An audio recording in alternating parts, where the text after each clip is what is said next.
Mm, it's finally happened. You guys had your first big argument as a married couple. Don't panic. I've got some do's and don'ts to help you get through the first big fight so you can move on.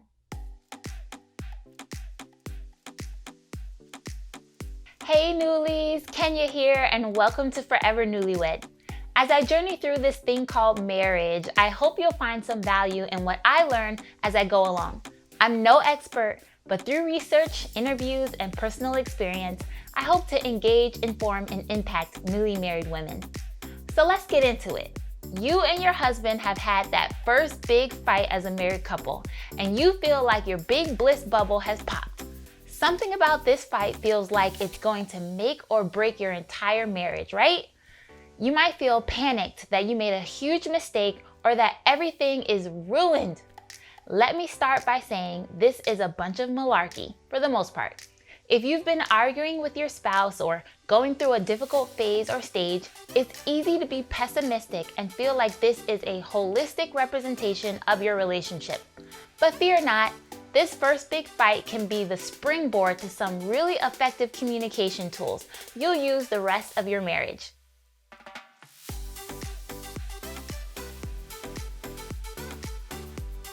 Okay, newlies, this is my list of do's and don'ts after your first big fight as a married couple. Do step away and take a deep breath. Compose yourself, clear your head, but make sure you communicate that that's what you're going to do. Do not respond harshly. So that means no silent treatment.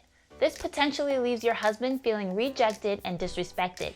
But also no yelling, screaming, fighting, swearing, name-calling, kitchen sinking, throwing, hitting, spitting, or rolling your eyes.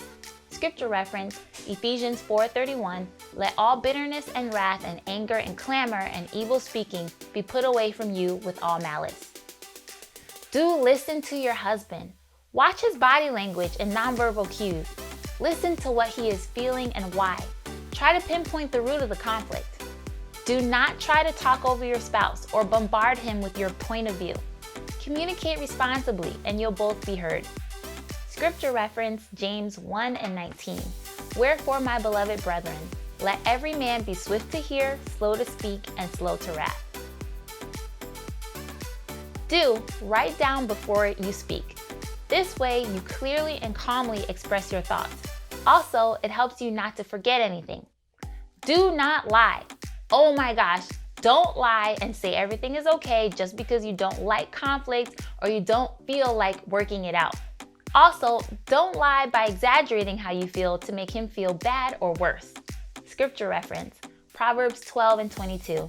Lying lips are abomination to the Lord, but they that deal truly are his delight.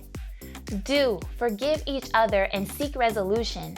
Agree to let it go and don't keep bringing up the same issue. Do not seek revenge. Don't start plotting in your mind how you're going to get back at your husband.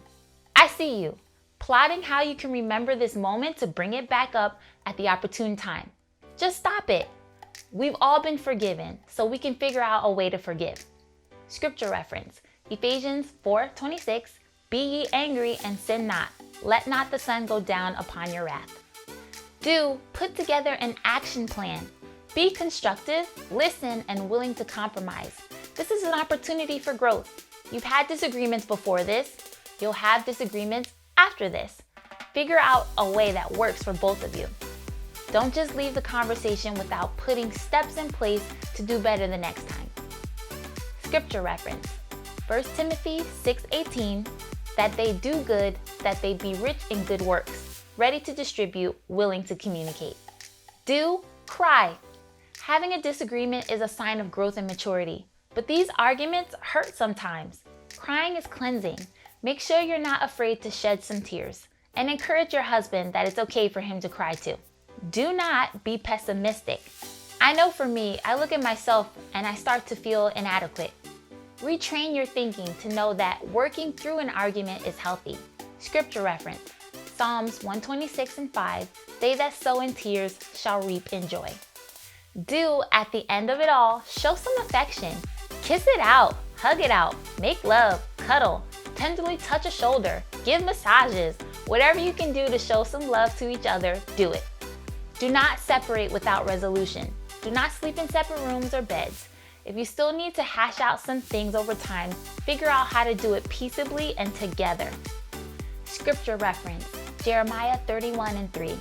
The Lord hath appeared of old unto me, saying, Yea, I have loved thee with an everlasting love. Therefore with loving kindness have I drawn thee.